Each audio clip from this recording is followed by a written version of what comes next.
The 2024 racing season is going to be really exciting with lots of close racing. This happened because Red Bull has gotten as good as they can get, and now they're not improving as much. But all the other teams are working really hard to make their cars better for the new season. There will be lots of changes from the people who make the rules, and these changes will definitely help make all the cars closer together. This will make the teams think harder about their plans. Some of these new rules have made people in the racing world surprised. So what are all the changes in 2024? And could they be the most important thing in making a season full of excitement and close racing? The number one goal of Formula One is to make close racing by changing the rules. We're still 2 years away from seeing huge changes in how the cars are built. But 2024 is not a season we should ignore. For example, there will be lots of changes in the short sprint races. These changes will directly change where cars start the race. The teams will also make changes to their cars. We had a problem before, where up to 4 cars had to start from the pit lane because of bad rules. Now we're going to see cars passing each other as early as the second lap thanks to something called DRS. So let's talk about the changes one by one and see which one could change the order of cars the most. The most important one is that the people who make the rules decided to keep the current rules about car engines.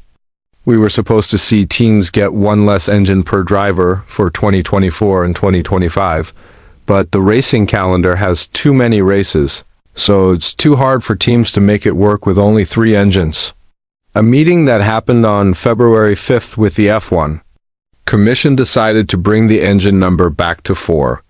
This means teams will still have the same chance they had in 2023 to push their engines as hard as possible and get as much speed as they can. But this is just the beginning, and next we have the DRS change that shocked most of the fans. Up until now, cars could use DRS starting from the 3rd lap of the race. They could also use it after a safety car or red flag. But from now on, cars will only drive 1 lap without DRS. This could massively change how the cars will look after the first lap of the race. Most of the time we've seen lots of tries to pass another car after the first lap, but they didn't work. People blame this on DRS not being available and the tires not being warm enough. The tire problem will still be there, but with DRS helping, there should be lots of passing on lap 2. We saw this effect in Baku where the RB19 car could go 30 kilometers per hour faster than the car it was chasing. Of course, this could also cause lots of red flags because of what I just mentioned, the tire warming problem. Lots of wheel lockups are expected when drivers try to pass, but what can I say? Closer racing is the main goal, and this move definitely helps with that. With the 2022 changes focusing a lot on how air flows around the cars, the people who make the rules felt like there was something they could do to change how this could be improved. One of the most talked about changes was to remove the wheel covers that had a huge effect on airflow and how the car moves through the air. But even though people talked a lot about removing them, the rule makers didn't change their minds. We will still be looking at these wheel covers, with F1 teams hoping the sport would get rid of them in the following years. The halo system, one of the most originally hated but then loved by everyone ideas in the sport, has gone through even more testing for the 2024 season. This happened after the Silverstone crash in 2022 between Zhou and Russell. The fact that Zhou walked away from that crash with just a couple of bruises shows how important the halo is in the sport. But that doesn't mean F1 is going to stop developing and making it better. Actually, the opposite. The mission continues. On top of last year's changes about the shape of the roll hoop and the minimum height for testing from this year on, the roll hoop must be able to handle a much stricter load test. This makes it even stronger in case another Zhou-type accident happens.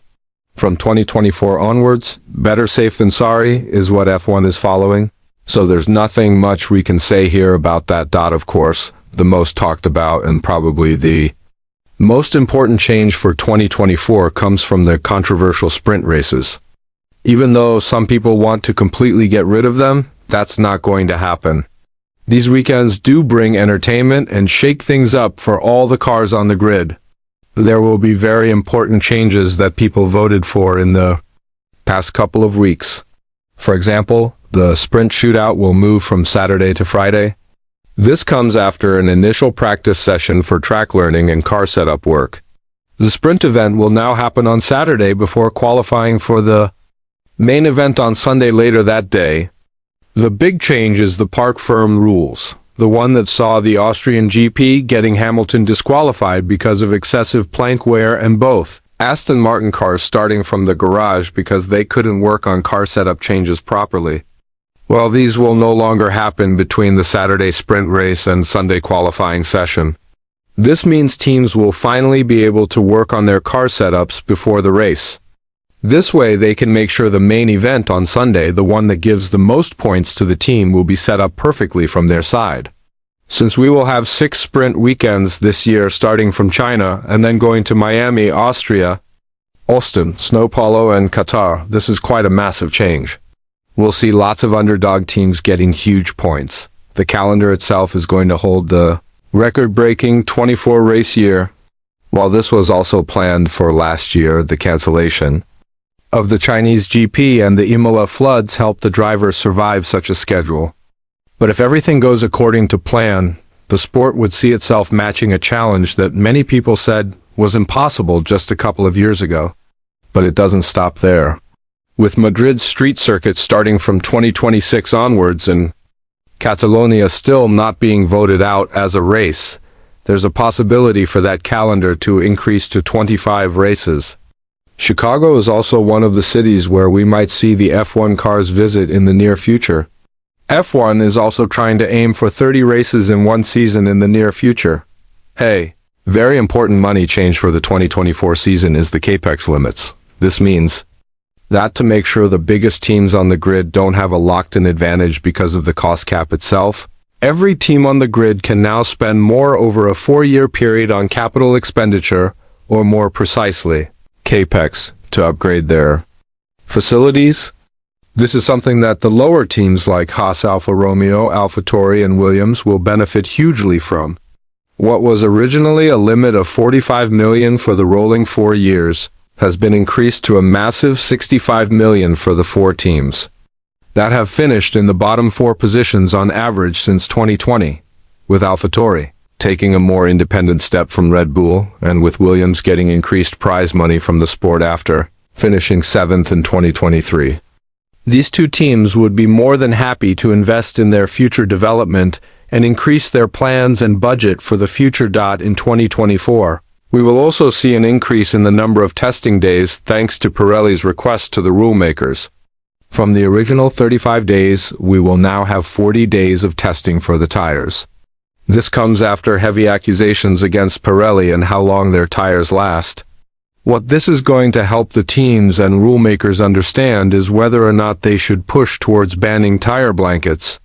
This is a topic that seems to be moved left and right, but never gets enough attention because of lack of data and the obvious risks of crashing. Right after drivers go out on track from their garage with cold tires, another very important change is the car's structure, or more precisely, how much carbon fiber the teams are going to use to meet the weight limit set by the rule makers. Obviously, the number one goal of every car out there is being as light as possible. One main way of doing this is by using carbon fiber. Now, it will look kind of ugly, as F1 fans said Alpine's car lacks a lot of color and is full of carbon fiber. But if it does the work it's supposed to do, bring a lighter car and make it easier to control, then I guess there's nothing to be changed. With this in mind, what do you think about the changes that the sport will see in 2024? Let us know in the comments below, and if interested, click on the video appearing on your screen right now.